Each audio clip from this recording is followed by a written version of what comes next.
All right, Loki. So there's lots of Loki stories, and he's kind of come up in other of the stories that we've talked about in the videos that you've watched. And so I'll get you through a few of them here. But Loki is that I love how Bullfinch described him, the contriver of all fraud and mischief. So when you think about Loki, the best way to picture him is the worst possible stereotype, and it is a stereotype of a used car salesman. So kind of like that slimy, really charismatic, deceptive person that draws people in with their good looks and their charismatic personality.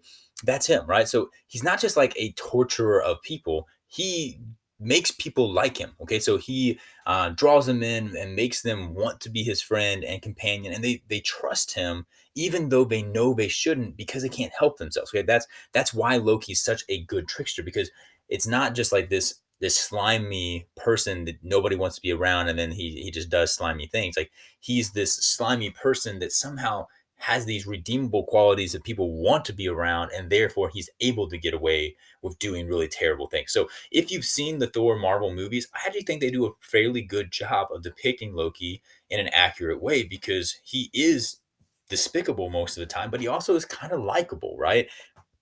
And that's who he was. So he's sometimes called the God of Fire, even though he's a giant, because like in the movies, he can create like fireballs with his hands or his staff or whatever, and that's kind of like what he does. Okay, so this well dressed, handsome, but incredibly fickle. Okay, he one day he's helping the giants or the guys, next day he's like wiping everybody else out, and like a very bitter kind of god. Okay, giant. Okay, and again, like I said earlier, he is a frost giant. People know he's a frost giant, but somewhere in the versions of stories that we were not told because they were not written down, it is just said that he and Odin have a sacred brotherhood. Now, what that means, we don't know. It just seems like they were just friends. Okay, Odin trusted him and had some kind of bond with him, and so he kept Loki around. And that's kind of what it is. And so because he's kept around, like he hangs out in Asgard all the time, and he does terrible stuff, right? But he gets away with it. Okay, while he's hanging out, he ends up also having a lot of monster babies. Okay, and so all of his kids are pretty much terrible people, like Hel, the goddess of the underworld, who's like half beautiful woman and half like corpse. Okay, Fenrir, the giant wolf that eats everything. Okay, including Odin eventually. Yoganmander, who is the world serpent that goes all the way around the entire world and like eats his own tail.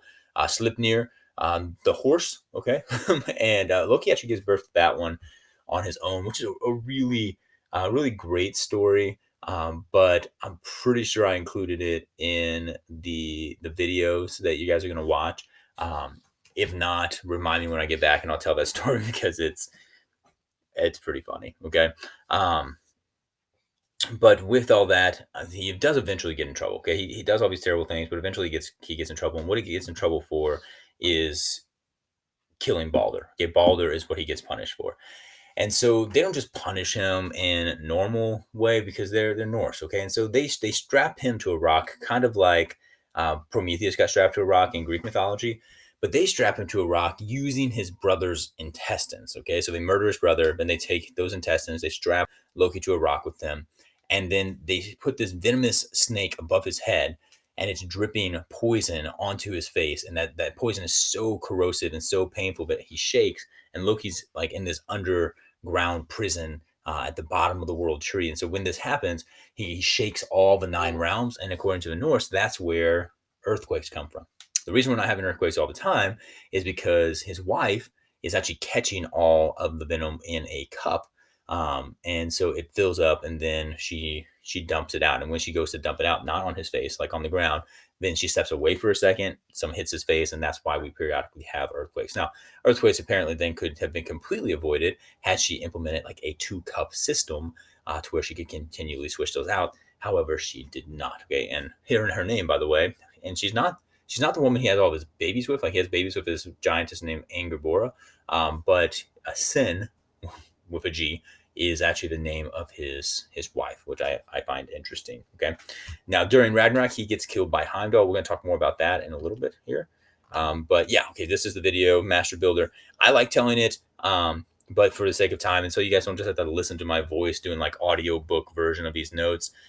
There you go. I'll have you watch that here in a second. Okay, that's what he looks like in Marvel, and that's what he looks like in the uh, the actual myths. Okay, Now we're almost done, so I think I can get through the rest of these pretty quickly. So Tyr is where we get the name Tuesday from, Tyr or Tyr's Day. Okay, he's originally a god of war, but he loses his hand and therefore he loses his position. I think I referenced this earlier in one of the classes.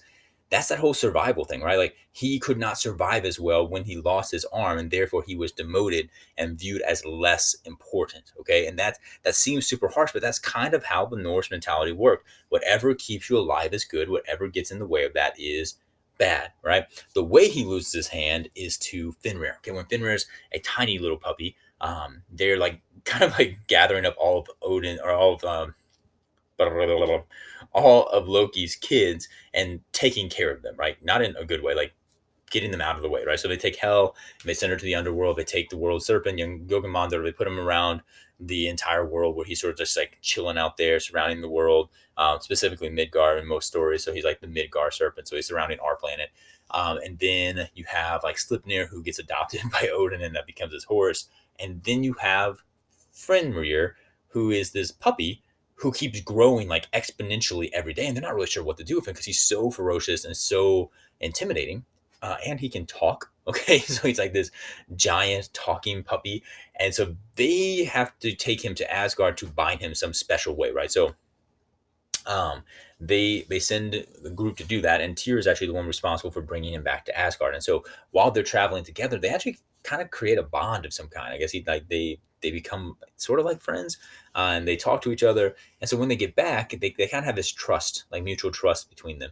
And people immediately try and tie up Fenrir, and it doesn't work. Or they tie him lots of different ways, and every time they tie him, he just breaks the chains like no big deal. And so they end up having the dwarfs make a chain out of like things that don't exist, like the tears of a fish, the beard of a woman, the whisper of a cat, or something like that. All these things that are not real, and so it's made from impossible things. Therefore, it is impossible to break. Okay, and so then they tell Fenrir, "Hey, listen, we're going to tie you up with this rope and just see." And he's like, "No, I'm not going to fall for that. Like, I realized you probably did some kind of magical, stuff, and you're gonna try and tie me up, and I'm just not gonna do it. I'm not gonna fall for that." And they go, "Oh, that's fine. We're just trying to prove that you are the strongest of any being on any of the 9 rounds. But if you don't want to prove yourself, that's fine. Like we'll tie somebody else up with this."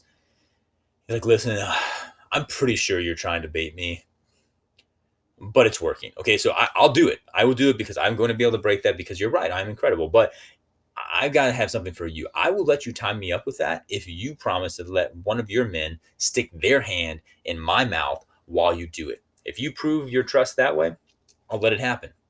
Well, I mean, everybody realizes that's a dumb idea, but Tyr says, "Listen, I'll do it. Okay, I will put my arm in your mouth as a sign of good faith." And so he kind of sacrifices himself for his people, and there's weird like friendship thing happening here too. So it's an interesting like complex moment. Well, they tie him up, and he can't get out. Okay, so he's trying to break it, nothing works, and so he gets mad and eats off Tyr's hand. Okay. And so that's sort of how the whole demotion thing happens. He does get a little bit of redemption, which is interesting that they wrote that into the stories. But he gets some redemption in the Ragnarok story where he kills another giant dog. It's like Hell's guard dog, which always makes me think sort of like a Cerberus type of dog, but just regular massive dog. But they kill each other. Like he kills the dog kills him, and they like die in mutual destruction. Okay, so that's Tyr. Okay. The last guy we'll talk about is Heimdall. He is the Watchman of the Bifrost. And so if you've seen any of the movies, he's the one with like the massive sword who's like looking out over the Rainbow Gateway, which I always find interesting that this destruction driven mythology, the way they travel between the 9 worlds is on rainbows, which is more of like a My Little Pony type thing, but whatever. So Heimdall is really, really significant because he guards the travel that happens between these 9 worlds. He also is said to have 9 moms or be born from 9 waves, neither of which makes any sense, but we just sort of embrace that. Because of his interesting birth, he has some special properties that make him a perfect guardian. He basically never has to sleep, so he's always watching, and he can see everything, right? Like he guards that gateway all the time. He can see everything that's happening on all the 9 realms. He can hear everything that's going on. It says he can even hear grass and sheep wool, which is really incredible. And during Ragnarok, he actually kills Loki, which is super significant. And at first I didn't, they don't. I wasn't sure exactly how this happened, so I looked more into it. And the way he kills Loki is they actually fall off of the Bifrost together, like in their battle, and so they fall to their like mutual destruction there as well. Okay, and so this is what he looks like. apparently fighting with a 2 by 4.